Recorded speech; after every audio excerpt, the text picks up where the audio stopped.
Chers amis astronomes, bonsoir, bienvenue sur la chaîne Fred Astronome. Je suis Frédéric Bertani et j'espère que vous allez bien.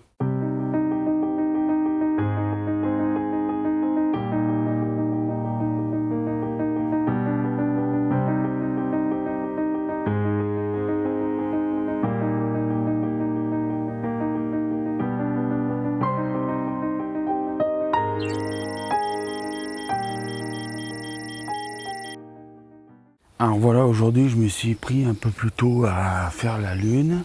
Est-ce que je vais faire autre chose que la lune ce soir? Je sais pas. J'ai envie de tenter des trucs sur la lune. Est-ce que je vais y arriver? J'en sais rien. Voilà, donc elle est superbe la lune, hein, elle est magnifique. Voilà, elle est géniale. Le programme de ce soir, il est totalement incertain parce que j'ai rien préparé du tout. Hier soir, je suis pas sorti parce que j'avais mal à la tête, comme je le disais à Love Astro, et puis je crois que c'est Aurélie G Astrophotographie, je crois que c'est avec toi qu'on en parlait, et puis avec Love Astro. Donc hier soir je suis pas sorti, mais là bon, ce soir ça va mieux, j'ai pris des cachetons, voilà, j'ai pris quelques paracétamol hier, j'en ai pris hier soir des paracétamol, et puis là donc j'ai pris aussi donc des paracétamol avant de venir là. J'essaie de soigner un peu ce mal de tête. Donc là on a la lune en pleine ligne de mire.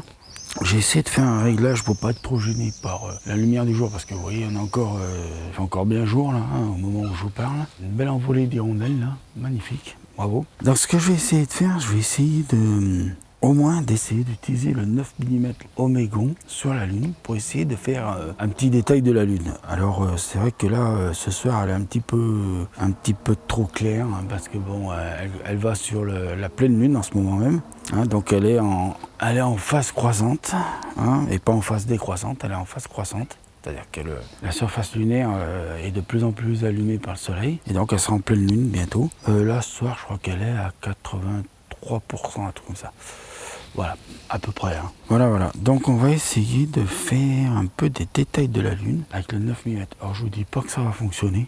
Je vous dis pas ça parce que j'en sais rien, c'est la première fois que je vais le faire. Donc je dis que ça se tente, hein, parce qu'il faut tout tenter dans l'astronomie. Il ne faut jamais s'arrêter à un acquis. Donc on va essayer de se tenter ça. Donc allez, on essaye, on tente ensemble. Voilà, alors je vais couper le Sony, je vais l'enlever de l'arrière du télescope. Je vais réinstaller le renvoi coudé, je vais préparer le 9 mm et puis on mettra le 9 mm au bout du Sony. J'ai toujours le 40 mm donc de chez Celestron, hein, Plose, c'est ça, hein, c'est le Plose, voilà. Le Plosel de 40 mm qui est monté sur le Visual Back, enfin qui est monté sur le renvoi coudé, qui est le renvoi coudé est monté sur le Visual Back. Alors, là, il faut que je refasse une petite mise au point sur la Lune parce que, et oui, forcément, entre l'appareil photo et la Lune, il y a eu un petit flou. Et oui, parce que c'est pas les mêmes réglages, d'accord? Voilà, oh, elle est belle. Franchement, elle est belle. Alors, à observer comme ça, elle est magnifique. Hein. Moi, j'adore observer. Là, il manquerait plus qu'il y ait 16 passes devant. Donc, je vais ouvrir la boîte du 9 mm. Je vais tenter qu'avec le 9 mm parce que, je vous dis, c'est vraiment un truc, j'ai pas l'habitude de le faire. Et je me fais attaquer par des moustiques. Alors, j'ai gardé le plein format dans un premier temps pour voir ce que ça donne. Alors, j'ai une image. De quelque chose, d'un cratère. Alors, je garantis pas que l'image soit super nickel. Hein. Je vous le dis tout de suite. Je vais enregistrer ce que j'ai là. Alors, je m'aperçois qu'il y a un petit peu de perturbation atmosphérique. Donc voilà, je suis en train de faire un détail avec le 9 mm Cronus Omégon. Voilà, je vais pas faire mieux pour le moment parce que voilà, je vais juste essayer après dans un moment de me mettre en APS-C pour voir ce que ça donne. Mais là en tout cas, ça fait une image un peu bizarre. Je vous avoue, ça fait une image un peu bizarre. Ça fait une image un peu ronde, là, vous savez, un peu comme les caméras. Voilà, donc là j'ai une image. Je ne vais pas en faire plus. Je vais essayer de passer sur l'APS-C pour voir ce que ça donne. Celui-là, j'étais en plein format. Donc le réglage APS-C, je vais le... Ah, je l'ai passé. Il est là, donc APS-C off, on va le mettre en on. Et là, oula, ah oui, ah d'accord. Alors, est-ce que j'essaye de centrer tout doucement le cratère en question? Alors là, par contre, voilà, là, faut que je bloque. Là, faut que je bloque sur vitesse 1. Là, plus bouger. On va quand même essayer de faire une petite mise au point sur ce cratère. On va essayer d'avoir quelque chose d'à peu près propre. Voilà. Je sais pas ce que ça va donner. Mais alors, bon, alors sur un côté de l'image, je vous dis tout de suite, ça fait un peu dégueulasse. Je vous le dis, je ne vais pas vous mentir. De toute façon, vous allez voir les images, je vous les mettrai. Mais ça fait un peu dégueulasse. Hein. C'est pas vraiment fait pour ça. Voilà, à mon avis, il vaut mieux, pour faire les détails de la Lune, utiliser une bonne grosse Barlow. 1x2 d'ailleurs, comme a fait Aurélie. De toute façon, à chaque fois que je parle d'elle, je vous mettrai le nom là dans la vidéo et je vous mettrai le lien de son Instagram respectif. Il a eu peur du chien, le chat. Il a eu peur du chien. Il y a un chien qui passe et le chat, il a eu peur du chien. D'accord. Bon, c'est pas grave, c'est rien, c'est que dalle. Hein. Alors, c'est juste un chat qui a eu peur. Alors, on a une belle image sur le Terminator, là, je sais pas si vous voyez. Et on a quelques détails sur les cratères. Mais bon, moi, ça me convainc pas du tout. Hein. De ce que je vois là, je vous le dis tout de suite, je n'en suis pas convaincu du tout. Voilà, il vaut mieux essayer avec une bonne grosse Barlow. Bon, le renvoi coudé, je vous le dis, il faut que je le change. Hein. C'est vraiment de la merde, celui-là. Donc, il faut vraiment que je le change. Donc, si je me mets en vitesse 6, je suis fou, moi. Voilà, vous voyez, on peut se promener un petit peu. On va se promener un petit peu, d'ailleurs. On va essayer d'explorer un petit peu la Lune. Alors là, si ça part, c'est parce que j'ai complètement foutu en l'air le suivi. Hein. Mais je peux remettre le suivi sur, par exemple ici, si je veux. Je me remets en suivi, normalement, système solaire. Normalement, là, je peux rester un bon moment là-dessus, sur le suivi système solaire. J'espère que ça va vous plaire, mais bon, moi, vous voyez, bon, on voit qu'il y a vraiment des problèmes avec ce genre de choses pour faire ce genre d'image.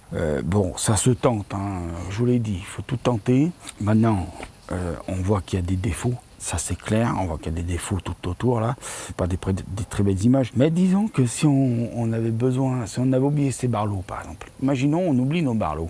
On a fait 400 km pour trouver le meilleur endroit du ciel, pour trouver un bon ciel, machin et tout ça. Essayez avec un oculaire. Si vous avez un oculaire qui s'adapte avec un appareil photo ou avec votre caméra, alors peut-être qu'avec les caméras, on n'aura peut-être pas de problème. Parce que là, on est sur un capteur quand même qui est un plein format, qu'on réduit électroniquement en APS-C. Donc je vous le dis, dès le départ, ça apporte beaucoup de problèmes. Voilà, donc, mais il faut tester. Allez, on continue un petit peu la balade sur la Lune. J'ai envie de faire une petite balade sur la Lune, tiens, avec vous. Oh là là, qu'est-ce qu'on va aller voir là? Je partirais bien de l'autre côté et si tu te trompes, c'est de ta faute. Ah, le bord lunaire là. Non, on a déjà vu en bas, je me trompe. À chaque fois, je me trompe. Hein. Je me fais avoir à chaque fois. Nous sommes d'ailleurs le 20 juillet. Jeff Bezos a fait son vol inaugural avec son Blue Origin. Tu nous montres un petit peu en haut là? Oh là là. On va se promener un peu sur le dessus de la Lune. Voilà. Oh, il y a des choses à voir là. Et si je laissais un peu défiler comme ça là, tout doucement? Ça fait un joli mouvement, oui.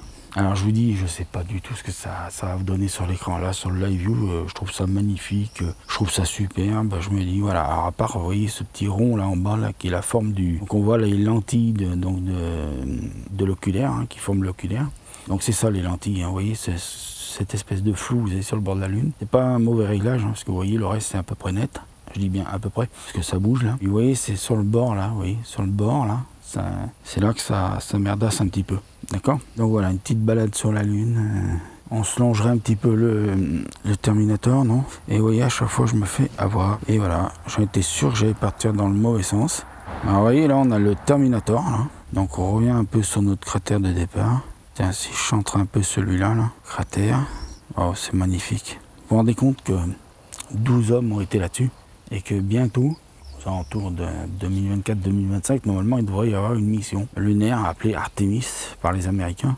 Ils vont certainement retourner là-bas. Ah, c'est magnifique quand même. Ça dépanne, hein. Je vous dis vraiment, c'est pour dépanner. Voilà, je voulais faire le test. C'est un copain d'ailleurs qui m'avait lancé le défi. Il m'a dit, regarde si ça dépanne, parce qu'il m'a dit des fois on oublie les Barlow. Alors je sais pas comment on peut oublier les Barlow, parce que moi, j'ai jamais vraiment réussi à oublier du matériel. Donc je vous remercie, prenez soin de vous, mettez l'oculaire, et je vous dis à bientôt. Allez, cette fois, je vous laisse. Ciao les amis, à bientôt.